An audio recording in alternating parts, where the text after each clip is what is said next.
A man raised millions of dollars to build what he called the first true Pan-African school for black children in America. For years, his followers believed in the dream, sending donations through Cash App, PayPal, and even showing up at his rallies. But today, that dream is crumbling. The city is threatening to auction off the school before it ever even opens, and the man at the center of it all, Dr. Umar Johnson, isn't admitting defeat. Instead, he says his accounts have been frozen, that the city is plotting against him, and that racism is behind the effort to shut him down. So what really happened here? Is Dr. Umar the victim of sabotage? Or is this the final chapter in a nearly decade-long story of broken promises and questionable fundraising? Back in 2014, Dr. Umar Johnson announced what sounded like a revolutionary idea, the Frederick Douglass Marcus Garvey Academy, or FDMG for short. His vision was bold, a private school designed specifically for young black boys, free from what he called the control of the white educational system. To his supporters, it wasn't just a school, it was a symbol of independence, pride, and community empowerment.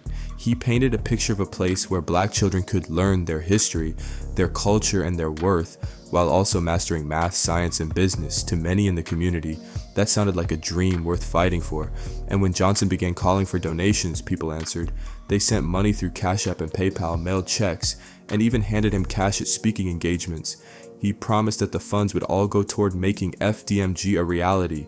But nearly a decade has passed, and the doors of this so-called academy have never opened.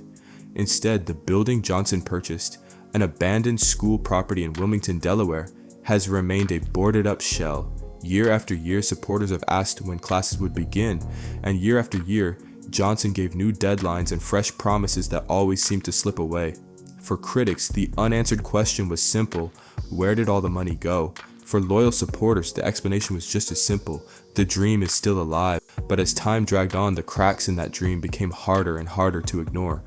From the very beginning, Dr. Umar Johnson positioned himself as a man on a mission, and that mission required money, lots of it.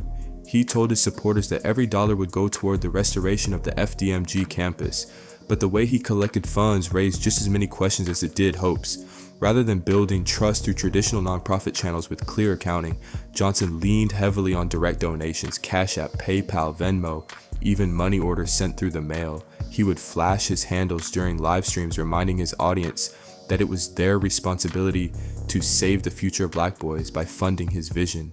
At events, people would line up to hand him cash directly. For years, this was the pattern: constant pleas for money, with little to no transparency about how much was raised or where it actually went.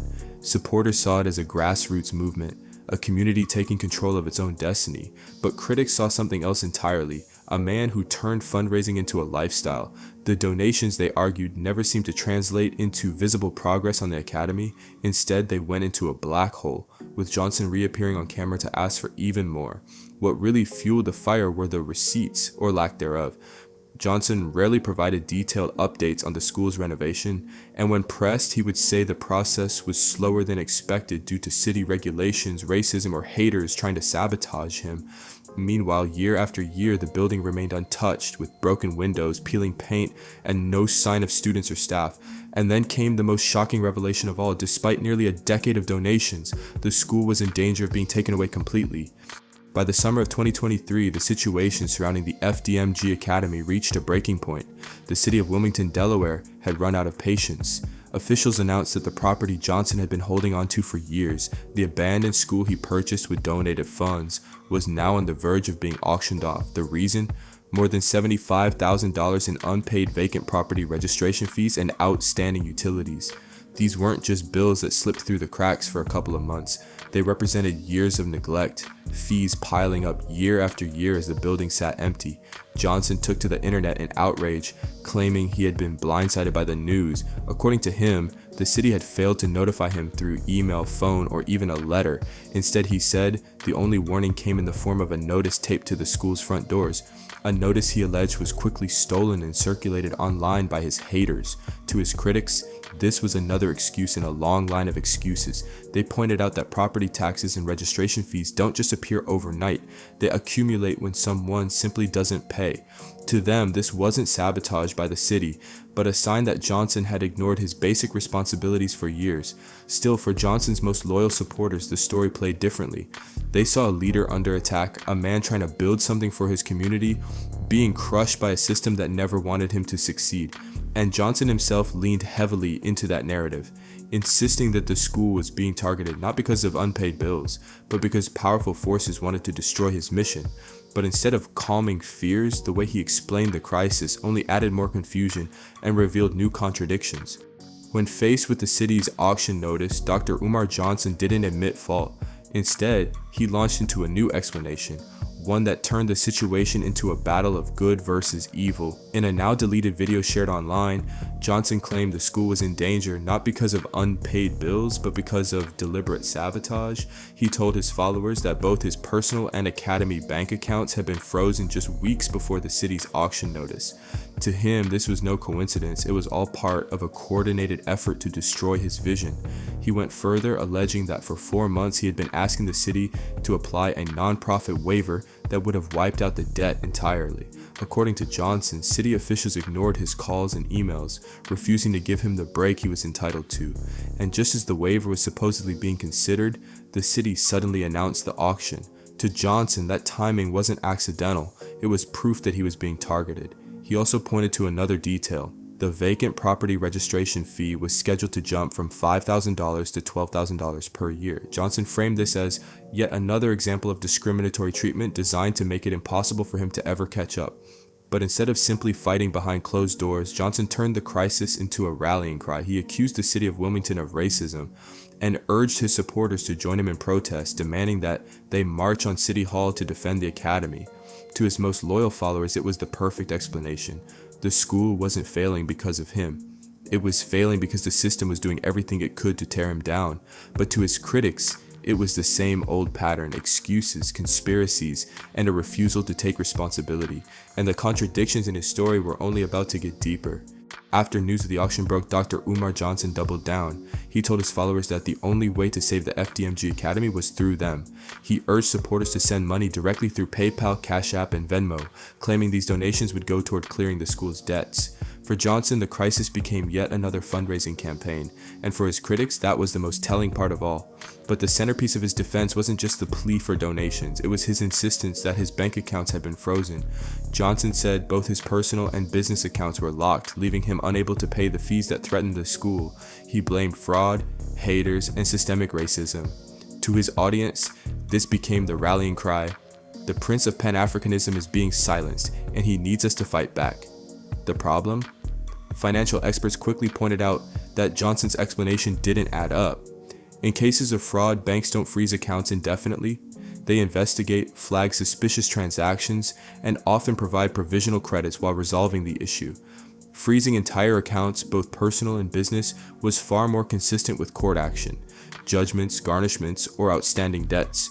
In other words, if his accounts were frozen, it was likely because someone he owed money to had gone through the legal system to seize assets. That distinction matters because it shifts the story from victim of sabotage to leader dodging accountability.